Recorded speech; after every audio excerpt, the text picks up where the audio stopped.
We are going to assemble a powerful and compact welding machine from a regular microwave.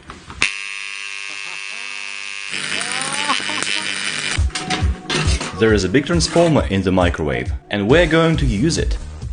It is so little, how can it weld? It's tiny and mighty. It has a special feature. Just compare, the microwave transformer can cope with 1200 watts, and this old huge TV transformer can cope only with 270 watts. The TV one is much bigger, but it doesn't help. The normal welding machine must have not less than 4000 watts power, and I will show you how to accumulate such power.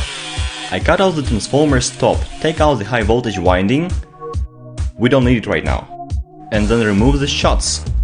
Without them the voltage will become crazy.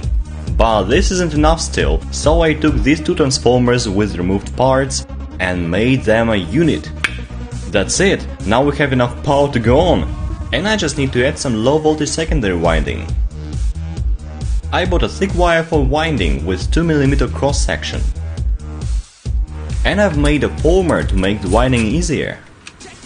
If you want to make it even simpler, use any thin wires made in bundles. You need to twirl these bundles and then wind them around the former.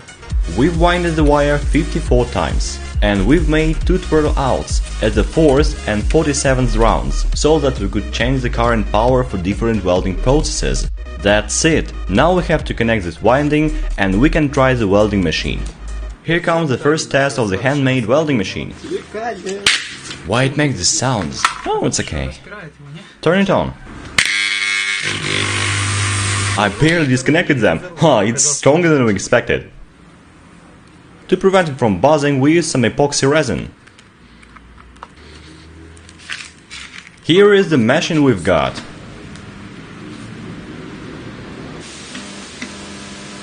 It buzzes less. Let's measure the voltage. It's 43 volts, but we can switch it to another winding, and we will get another rated voltage. Let's measure the voltage right now. Let's see.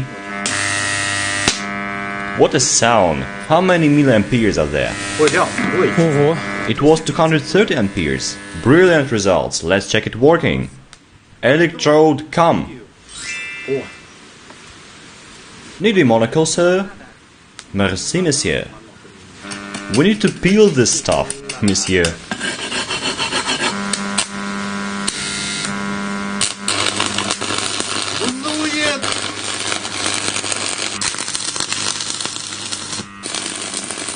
A 140 amperes was too much, though it is good that it isn't less than we needed. We can regulate the voltage using a ballast resistor. I took a piece of an old wire and connected it consequently to the system. Regulating the length of this wire, we can find an optimal voltage balance.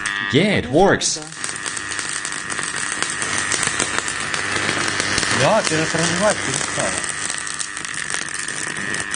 It's 90, and the resistor is getting hot.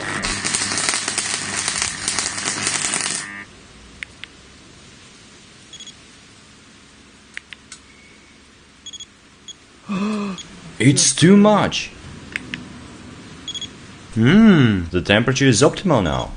Is that's a welding seam? Not really, I just was trying it. Wow, that's awesome! You did it good, such a nice seam! Just to compare, a friend gave me a usual welding machine. So I had to compare their working. You know, I feel like it works less stably. I didn't feel any difference in their working. The test of strength is completed. This kind of welding machine can assemble anyone, even an amateur. But if you doubt that you can do this, I will show you another welding machine DIY that anyone can make for 15 minutes for sure. Hello! Support us on Patreon, please! Thank you!